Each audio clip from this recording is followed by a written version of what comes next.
Staff and myself are very aware that this has been a problem and are still working to address it. Councillor Skylar Frank's ward includes the London Middlesex Community Housing Building at 122 Baseline West. It's a building designed for low-support affordable housing, but initially occupied with a problematic mix of tenants. People at risk of homelessness and people with mental health and addiction issues were moved in alongside women at risk with their children. On Thursday, Council's governance working group was told that 2 or 3 disruptive tenants are now before the Landlord and Tenant Board. Once the more problematic tenants have been relocated, that this will hopefully just be able to be serviced as a affordable apartment building, and it will be less disruptive. An independent auditor's report details the rapid decline of the building that opened in 2022 and cost City Hall $3.7 million of the $19.1 million price tag. Last June, residents complained to CTV News about rampant drug use,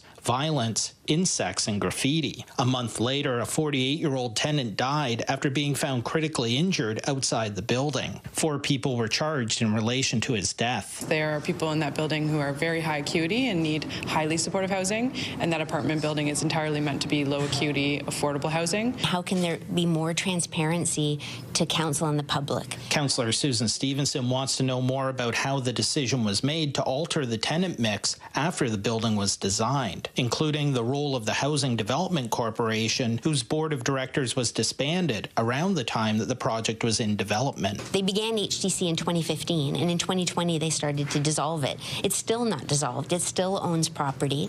I believe that somebody there was maybe making the decisions on this.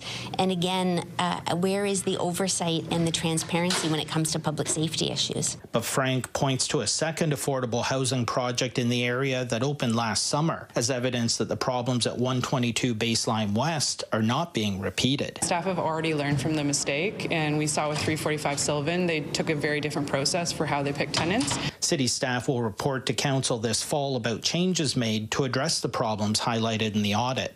Daryl, Newcombe, CTV News.